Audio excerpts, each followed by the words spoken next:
In January 1964, the 24th Amendment to the Constitution abolished the poll tax.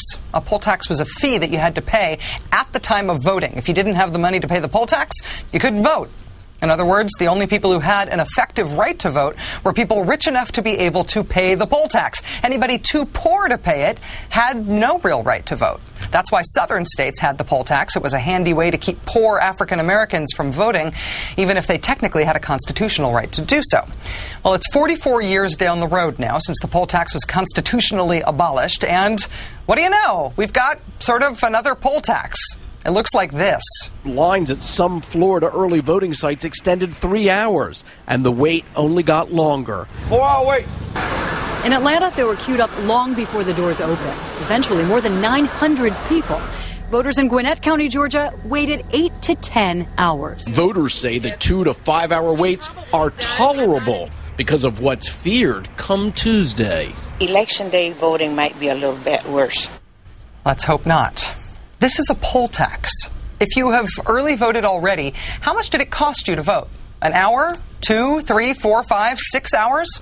I got online at the South Florida Sun-Sentinel website today to check out the wait times for early voting there. They did not list a single voting site in all of Broward County, Florida, with less than a 2.5 hour estimated wait time.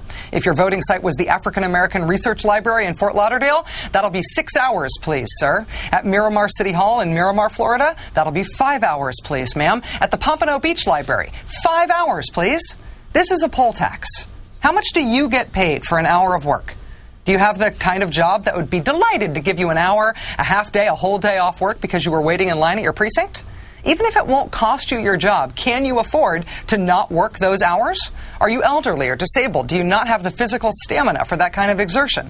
This is a poll tax. Now, it is patriotically inspiring to see Americans who are willing and able to stand in a 6-hour-long line to vote. It's inspiring. It's great. It makes me teary, frankly. But who is not in those lines because they can't afford to be? How many people didn't early vote in Georgia, in Florida, in North Carolina, in Ohio because the lines were too long and they couldn't afford the multiple-hour wait? And so they decided to wait and see if hopefully the lines will be less long on Tuesday, on Election Day itself. Well, what if the lines are long on Election Day, too? After the 2004 election, Democrats commissioned a poll in Ohio that found that as many as 129,000 voters got tired of waiting in the long lines in Cleveland and Columbus and elsewhere in Ohio. 129,000 Ohio residents who wanted to vote, but they couldn't afford to. They couldn't afford multiple hours to wait in line.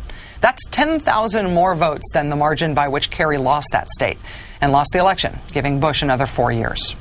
It's one thing to worry about the vote being stolen, about whether or not our votes really get counted right. It's one thing to worry about partisan Republican efforts to purge voters off the rolls who rightfully belong there. Those things are worth worrying about. But the lines at voting places, there's no wondering about that. If you are confronted with a long line on Election Day, your country needs you to commit to stand in it.